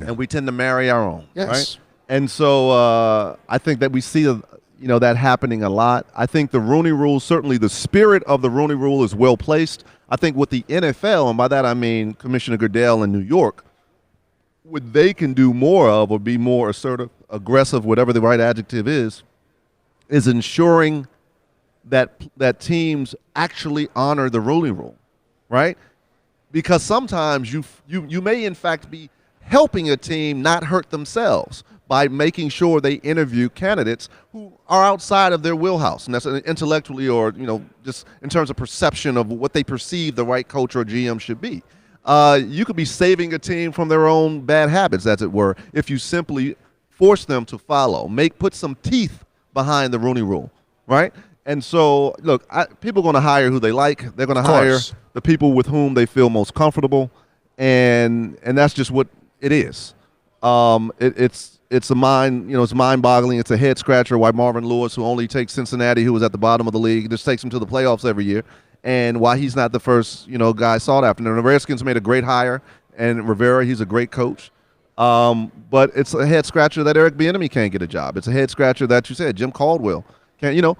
But these things happen, and those coaches are going to continue to do what they do. And they don't just happen; they're habitual.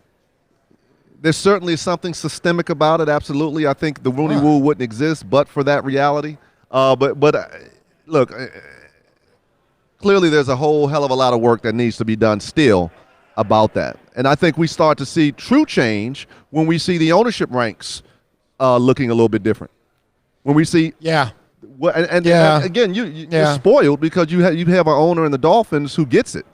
I mean, look at management in Miami right now. We joke. My man, they got a black general manager, a black head coach, assistant GM, and he brought Marvin Allen and McKenzie all of it, exactly. And by the way, those two guys are awesome. That threesome there, I think they're going to be one of the best front offices in the league. We certainly are rooting Maybe for I can be a homer, but we certainly are. Yeah, but I know these guys before they were here. Right.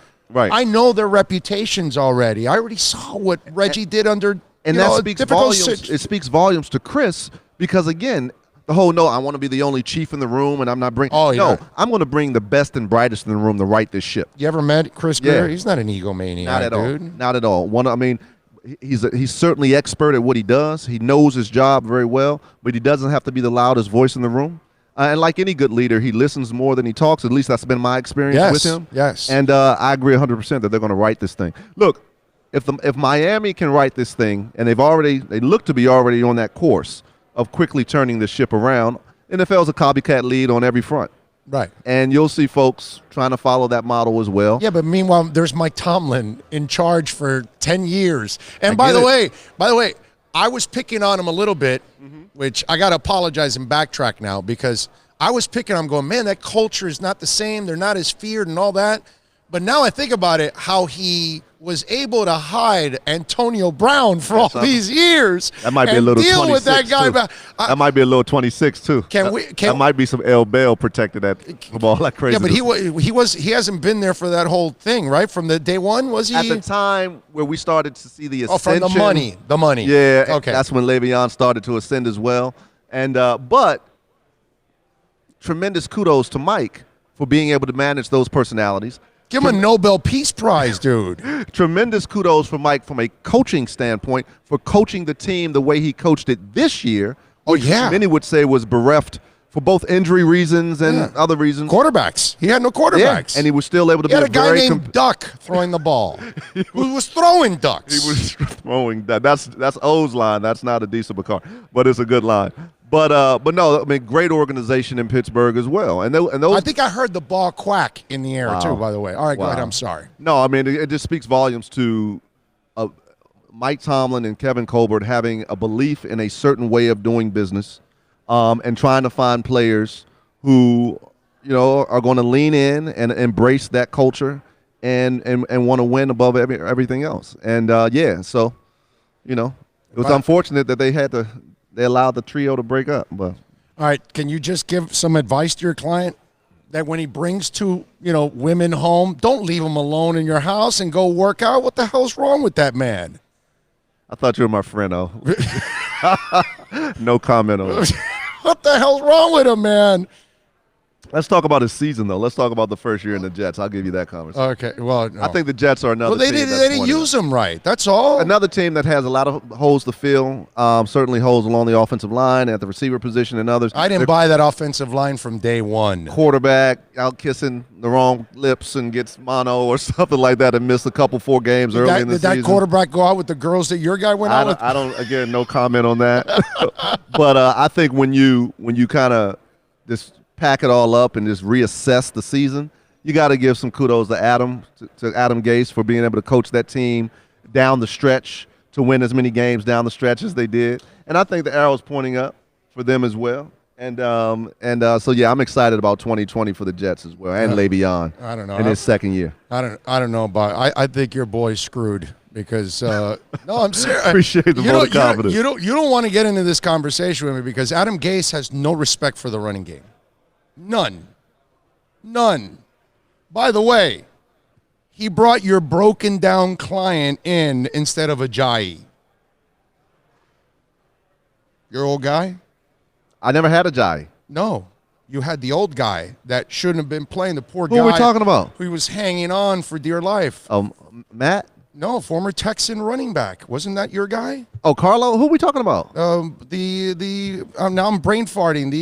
The guy that Gase brought in. Into Miami? Yes. Wasn't he your guy? No, it wasn't mine. What's his name, man? The dude that he had Arian Foster. Arian Foster. Not my guy. He wasn't your guy? Not my guy. Good guy, though. Good person. So he brought in Arian. Poor guy was already at the end of his career, already done. And he doesn't play Ajayi.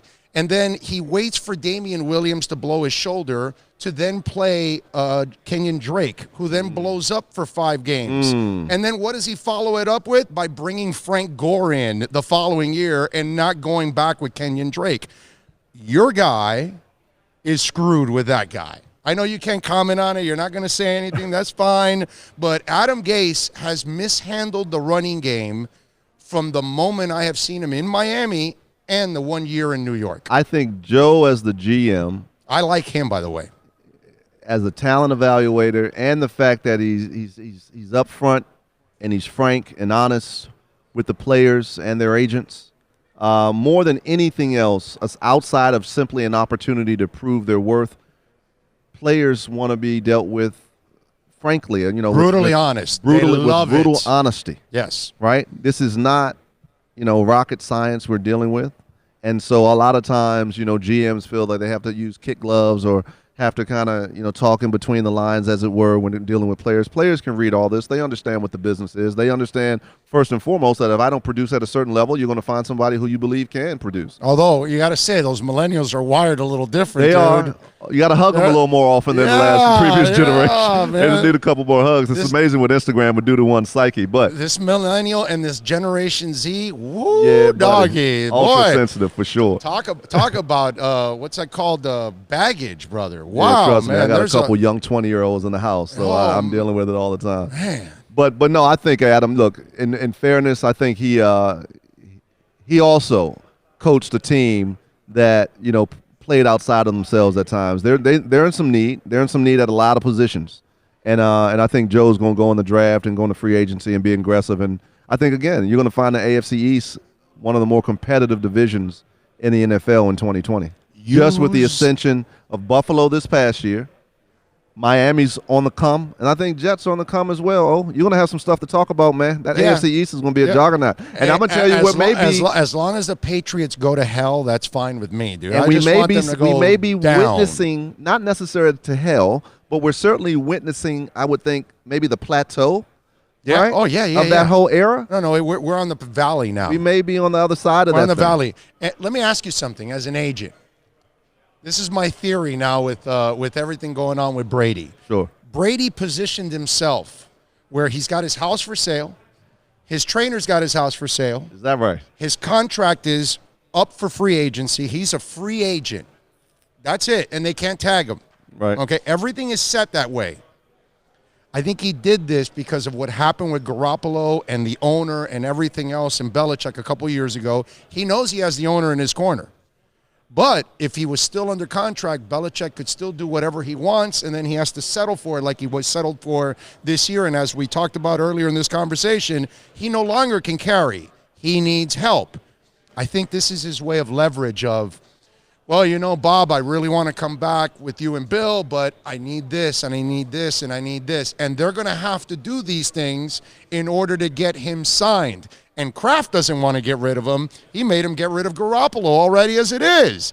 And by the way, the fact that he got rid of Garoppolo for the same second rounder he drafted is still fishy as hell to me.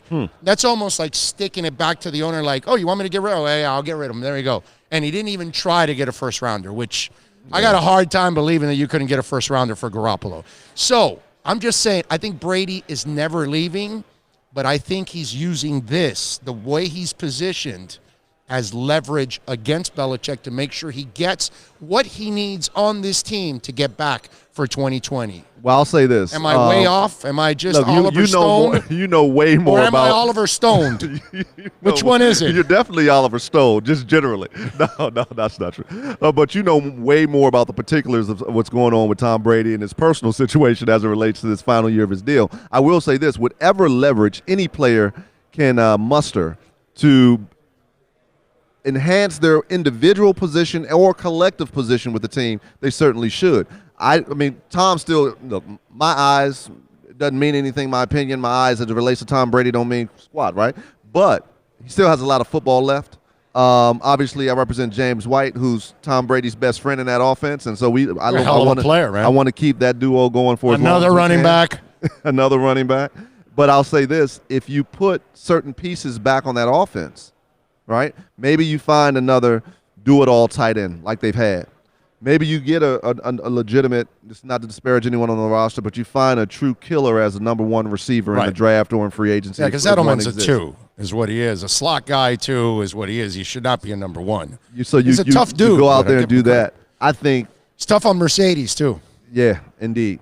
Yeah. I think you do that, and then the Patriots are back to being the Patriots.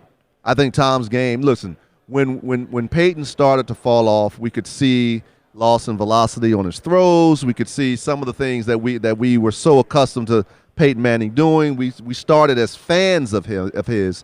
We started to see him struggling in those areas. We don't see that in Tom. Tom just didn't have a lot of weapons. Yeah, and he doesn't have a lot of athleticism. So the weapons he's not matter. Gonna buy anything else for you. So you need to help him. You know? And so this is and with that being said, the Patriots have been able to have had the luxury of being a Super Bowl contending team every year with not a lot of, labor costs, as it were, with not a big payroll. And that's going to change. And I think it's going to change in 2020. I know one thing. I don't know much about Tom Brady's relationship vis-a-vis Belichick and Bob Kraft or any. I don't know the dynamics of that. But I know Coach Belichick wants to win more than anything. I know Tom Brady wants to win more than anything. Right. And I know Bob Kraft wants to win another Super Bowl trophy. So they're going to put their heads together and try to build another Super Bowl team. And again, at the end of the day, look, as we go into 2020, that AFC East might be the most competitive division in the NFL in 2020. Maybe. Yeah. No, you're right. That's going to be some good football out of the AFC. Because all the other teams are on the rise I now. think so. So, yeah, they should. It's going to be an exciting time. I still don't buy the kid in Buffalo. You don't buy Buffalo? No, I buy Buffalo. You don't buy the Wyoming? You don't buy the quarterback? Look, you just said earlier in this interview, you are what you are in college. It's what you're going to be, and right? In college, you threw a lot of balls to the wrong jersey. And I'm just not a guy that I don't. When you're inaccurate, you will stay inaccurate for the rest of your life. And it's funny because the Tannehill Lamar game, really, they're the same guy except in a different way. But if both guys don't have the running game dominating, they're done because they cannot win with their arms. Yeah. Vrabel's genius. Let's use the defense. Let's run. Let's use our offensive line. Ryan, I need you to make a couple of throws. Where did that running game come from? Alabama has always been big. What's his name? No. Oh, you mean? But no. I think their line is healthy this year. Is that what it is? Yeah, they had some injuries a lot. What's the running back's name? Henry? Yeah, Derrick Henry. Derrick has always been a hard dude to bring down, but this year he's unstoppable, man. Oh, but Taylor Lewan is not fighting in bars, not getting injured, so he's there. He's not getting suspended. So as long as you keep him on the field, they may be a problem next week, man. Yeah. No, I know, but that's what I'm saying. Yeah. But then Lamar's the same thing. Lamar's passing game feeds off of his run game, for sure. And if he's not running, which I know he got 100 and some yards, but they weren't impactful yards. Right. He had those 2 runs, one early, still a very special one late. player. No, he's super special, but he's not a special passer. It speaks to the NFL evolving as it relates to that position. Yes. Because think again, when I look at Lamar, I mean, look, Adam Schefter posted it sometime in the middle part of the season. Everybody was going crazy over Lamar Jackson, as they should. His play justified everybody going crazy. But they put his stats as of that time next to Tyrod Taylor's stats in Buffalo, and they were virtually identical. But you had a Ravens organization that said, we're going to build this around the skill set of our quarterback. Which nobody's done that. And nobody's done that with Tyrod. No one's he has a done lot of football left. Tyrod's going to get a shot again, and watch, we're going to see the reemergence of Tyrod Taylor. Okay, he's such a great kid, man. Phenomenal human being. God, what an a exceptional, great young exceptional man he is. talent. Again, you build the team around He the was talent. at the East West Shrine in Orlando. That's correct. Okay, That's correct. I remember 10 years ago. How about that? I remember that because I remember having him on the show. How about that? That's when 10 years ago. That's when I fell in love with the young man. It's Yeah. like, wow, this is such a great kid. Because when you meet Tyrod Taylor and you don't like Tyrod Yeah, Taylor, something's wrong with you, right? Something's wrong with you. You know what I'm saying? Exactly. Because he's just one of those kids that, like, wow, you just want to root for him all day long. But it's interesting, and you know, we talk about the balls that the Miami Dolphins have, right, by hiring a black coach and a black front office, right. The balls the Baltimore Ravens have, yeah, to draft Lamar, yeah, and then to have the guts to build that offense Yeah. and say we're going all in All on in. this, which is crazy Listen, for anybody to think. Kudos to Eric DeCosta in his first year as the GM. Yeah. Right? And he really is that. He's running that team. Yes. Right? And yeah, he but it's just- still Ozzy's vision. Eric's running that team, man. I know. Ozzy will tell you that. Ozzy's in the building but still. Ozzy drafted Lamar. Okay. That's what I'm saying. Eric it's was his a part of vision. that process. But you know, a little nugget, by the way. What's that? You know that Joe Gibbs won 3 Super Bowls with 3 different quarterbacks, which to me is probably the greatest coaching accomplishment ever. I would agree. Ozzie Newsome, if Lamar ever wins a title, he would have built 3 different Ravens teams with 3 different quarterbacks. Flacco. Dilfer. Oh, Dilfer in Tampa. Yeah, that's right. No, well, I mean, and that was the Super Bowl here in Tampa. Right, yeah. in Tampa. Yeah, So Dilfer. yeah, So that's he true. would 3 different quarterbacks. No, just and by the way, none of them great. Hey, as quarterbacks. That's a whole conversation for another day. Again, everyone wants to say, "Oh, it's a passing league, and you got to go find Tom No, Brady." you can First of all, run. you're not going to find Tom Brady. Right. The Patriots didn't fucking find Tom. Excuse my French, but didn't find Tom Brady. Yeah. They backed into Tom Brady. We're not in right? radio, so it's a beautiful thing. Exactly. Right. But if you do what San Francisco has done, right, and just built a formidable. I mean, that defensive front is insane. And now that I got a plug, but now that my guy, shameless plug, D Ford is back in the lineup, and his edge rush ability. Yeah, I mean, don't get me wrong, Jimmy G can play. He can, but he's no Tom Brady. No. Doesn't have to be. He's a good quarterback, not a great quarterback. Doesn't have to be great in that Right. system. And so the notion that we have to find this generational quarterback to win Super Bowls, by the way, that's what one of the does- biggest misnomers out there. What does Shanahan do for Garoppolo? Yeah. He runs. Tevin Coleman, another shameless plug of mine, another running back. Okay, Coleman, Mostert, Yeah. and there's Breida. and Breida. 3 guys. 3-headed That monster. he comes at you. Yeah. And then the play action pass is there By the all way, day long. his dad. Oh, yeah. You know what I'm saying? It's like Same the thing. mastermind. Same thing. You know, Which is why it's so cyclical this business is, man, this league is. Because we're going to see in 2020 the whole notion that we're 70% passing. No, you're going to see folks, defense wins, or offense wins games, defense wins championships. You're going to see just defensive acquisition in free agency and in the draft over and over and over again. And we're going to be back at a point where all the sexy picks and all the fancy high-flying ball going all over the park all day long. No, you're going to see boring defensive linemen being drafted after lineman after lineman, boring free agent transactions being done that are all defense-centric, building that championship defense with the understanding that if we have a ball-controlled play-action offense with a championship-level Baltimore Ravens, Pittsburgh Steelers, all that type of defense, we can win a lot of January football. And we give Mahomes the ball only 7 times, Right, not right. 12. Exactly. You know what I'm saying? Exactly. Because Yep. you're giving Derrick Henry the ball and you're pounding, long drives. Yeah. You know, you're chewing up the clock and you're not getting that many opportunities. And if you have a defense,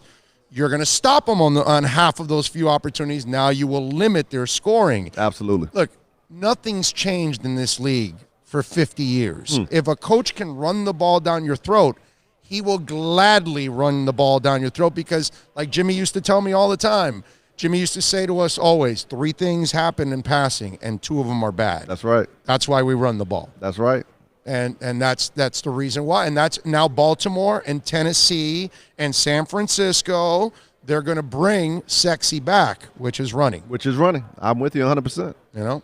By the way, tell the folks all of the running backs that you've had, because you're Mr. Running Back in the draft. All right, you're going to get me in trouble because I'm going to forget some folks. Well, so running backs of note, right? So we'll say Maurice Jones-Drew, he kind of started it off, right? Then we signed, after Maurice, we signed Matt Forte.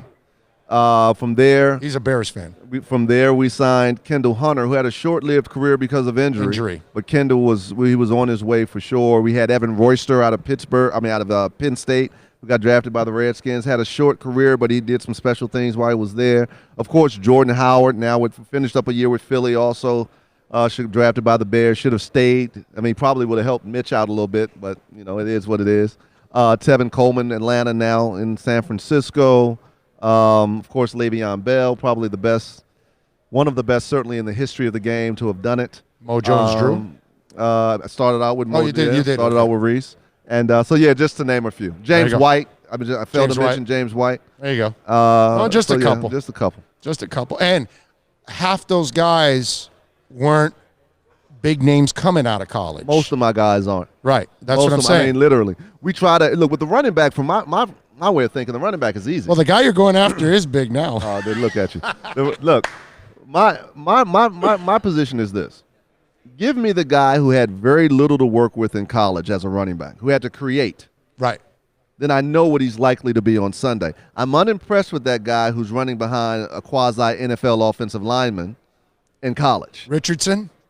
Unimpressed with guys like that because we know the holes don't look like that on Sunday. Right. Yeah. The run lanes are fleeting, and they're very quick. It's like quarterbacks in college. Their windows are sliding glass doors. How about that? And in the NFL, it's a bathroom window. It's a bathroom window, right? Yeah. And so we do a chart when we do our pre-draft marketing, team-focused pre-draft marketing. We always do a touchdowns per touch ratio. How many times does the player have to touch the ball before he ends up in the end zone? And typically, you find those guys like Matt Forte at Tulane. Who the hell is Matt Forte, right? Matt Forte, this is the funny thing. When he was at Tulane, there was for about a 3-week period, there was a Heisman Trophy mention of Matt nationally. And so ESPN took their cameras onto the campus and said, what about Matt Forte for Heisman Trophy this year? And you know what the student body would respond? That, Who? Exactly.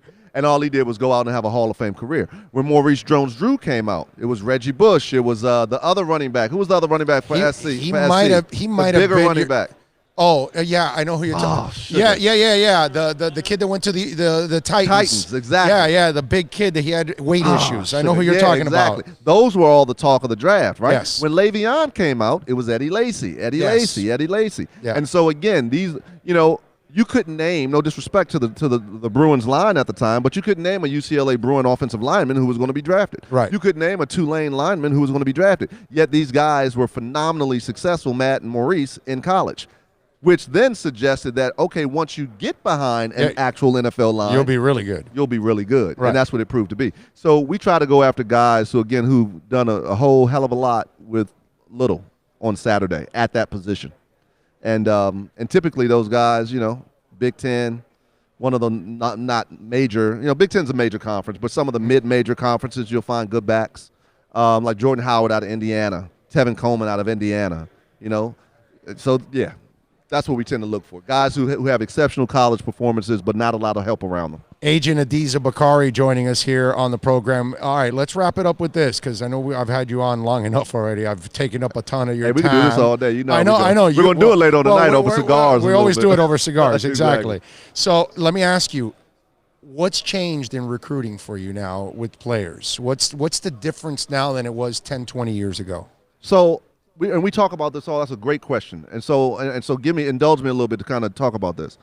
A lot has changed. I will say on the front end, while we see a lot of and I'm going to speak to these changes, while we experience them being on the recruiting trail, fortunately, because we put so much stock in the character of the families that we're recruiting, because we don't just recruit players, we sign families, right? We tend still to get the same type of player every year. And because we've had the success that we've had over the past 19 years, I don't have to hit a home run with every guy. I just need to know you're going to be a good football player. Antoine Bethea, 6th-round draft pick, has done nothing but start Yeah, for the past 14 years. Guy's had a monster right? career. Or Tyrod Taylor and drafted in the 6th round. So we're signing guys who we think, one, have the maturity to be able to withstand the bright lights of the NFL. So one of the things that has compromised the possibility of these young players to mature into long-term professional athletes, professional football players, is social media, because the light is bright all the time. Right. Right? And everybody is searching for fame before they actually become famous. Right? And so when we're in the living rooms oftentimes, we're hearing more conversation about this, i.e. brand building, my brand, and you haven't touched on the what brand are we talking about? Score some touchdowns first. The marketing stuff comes with, the popularity, the celebrity comes with the success on the field. So the one thing that's changing, and this is partly your side of the whole aisle, as it were, we're hearing this notion, everything is formulaic and you don't need an agent. There's a lot of that chatter, and that chatter gets into the rooms of the families' living rooms and some of these college locker rooms, and players think that the marketing agent is the most important thing. Here's what I know. Try to transition into a $20 billion industry without real business advice and see how long that's going to last you. Yeah. Look, or how much they take advantage of or how you. much you're going to be all day long. I mean, Remember, this is big business, and the goal of any big business is what? To get more value for as little money as possible. I'm glad that the Dolphins did it, okay, before I say this, because obviously I don't care. I say whatever the hell's on my mind. The agent for Devontae Parker, what are you doing, dude? What are you doing, bro? You signed him to a 2-year contract? He just had to prove himself 1 year. That way you have if he does prove, you've got leverage. Now you don't, and now you risk keeping him on that 2-year deal, and the second year that if he gets injured again, he gets nothing. So you took a 4-year deal, which again, I'm super happy as a Dolphins fan. It's super cap friendly, all that stuff, but I'm just being objective. What are you doing, my brother? Here's what What I'll are say. you doing? I know you can't specifically you can't commenting on comment on that, but I the get it. Dolphins and every other team, and 31 other teams will do what's in the best interest of that organization. That's right. So it's incumbent upon that player to hire business counsel, i.e. an agent, so he can have his business interests represented at the same level that the team is. So what I'll say is this: 50% of the first round still don't make it to second contracts. About 70% of the entire draft, 65 to 70% of the entire draft, don't make it to a second contract. We still have a league in which 3 years is the average career. So what we're talking about are 21 and 20. By the way, that's why their CBA negotiations go to crap, because most of those guys are like, I'm not here for a long time. I want my money now, How bro. about that? Oh, no. Yeah. So, but I've been around this long enough to know this. The notion that a 21 or 22-year-old young man can enter a $20 billion industry where he makes up the executive population of that industry. You have owners, and the players are the executives in this business. And that you can operate in this industry without legitimate business counsel? Please. That's ludicrous. And so they don't do it. You could be in my living room. The billionaires don't do it. You think the owners have lawyers to handle intellectual property issues or contract? Of course they do. And you think you can go in there and self-negotiate? Come on, guy. Right, what did it say? A lawyer who represents himself has a fool for a client. Right, exactly. Yes. Okay, and so in any event, the biggest change we see is this depreciation in the value of good counsel. And for every player who tries, or every parent and player who tries to belittle the importance of good counsel, of good agents, it's like watching a train wreck before the train even departs from the station. You know what's coming. Right? And I ask these players, the prospective players all the time, prospective clients all the time, what success, name one. They'll say Zuckerberg. Give me another successful, Jeff Bezos, Amazon. Okay. Name me one successful business person that operates without business counsel.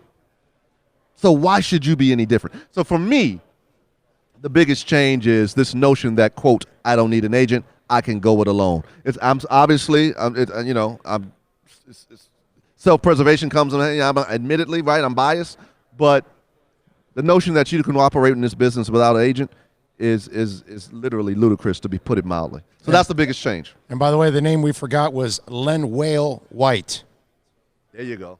It's Len White. It's Lindale. You got it, right? You got it. It took me a second. He had a weight issue, so yes. It was Lendale, but we call him Len Whale. That's so right. Yes. And then who turned out to be the running back of that class? Maurice Jones-Drew. Yes. But anyway. Yeah. All right. So Been a blast, man. It's been, yes, Adiza, as always, my brother. You kind of surprised me that you were going to come on like this. Listen, I'm sitting here and I'm having a bag of chips. My wife, put your earmuffs on. They're vegetable chips if you're listening. And I hear this voice. I'm like, I could be only one guy. And I look to my right. I said, look, now's the time. I need to be on this show. You're the best, my man. You are the best. Appreciate it. Adiza Bakari, baby. And we'll see him soon because, Dolphins will draft his running back. My man. There you go. Adiza, you be good, man. I'll see you in a little bit. Thanks so much. You got it. That is Adiza Bakari, man, right there. Love it. What do you think, Bill? That's a conversation right there, right? Yeah. And actually, like, right up to 8 o'clock like you wanted. Yeah, exactly. Or actually passed. You know what? Matt Forte, I remember the Bears getting cute. They didn't sign him the year before his last year. Mm-hmm. We could have probably got him for 6.5, whatever. Yeah, he ended up costing us $8 million a year. We ended up trading him to the Jets, which, again, like Howard, another one of his guys, stupid, had a great back.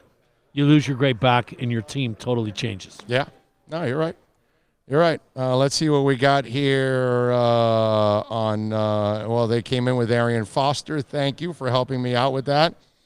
Josh McDaniel staying with Pats. Yeah, that guy.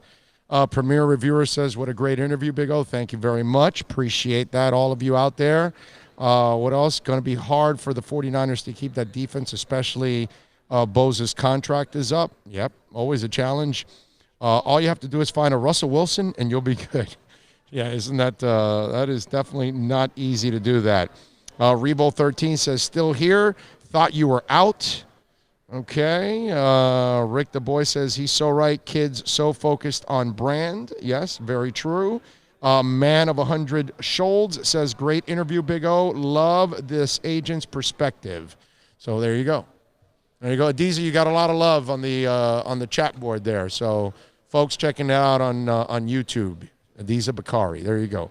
I've known Adiza for, I don't know, about 15 years? 10 years? What is it, 10, 15 I've known you at least? Yeah, something like that. Yeah, so we're at 15. I've tortured that man for over 15 years. It's amazing. It really is amazing. We got to thank all the great people out here at the Trade Winds, as always, making it nice and easy for us. And, of course, the PR staff. We expect to have more players tomorrow on the show, okay? I'm the one that went and dragged Shaq Quarterman and brought him over here. But anyway, Very good job on your part for doing definitely. that, man. He had just finished with a scout. You did good. Doing an interview. I said, hey, Shaq, you got a minute, my man? I'd love to get you on. So I'm glad that Shaq Quarterman, if you missed that interview, you can go back and listen to that. I'm sure Bill will be podcasting that. We appreciate Adiza Bakari, of course. Bill, excellent work by you. John Cassio, all of that. And everybody tuning in, as always, thank you for keeping it locked here. We always appreciate it. We'll see you tomorrow at noon. We'll be here live right after the morning practice. Be good out there. Have a good night.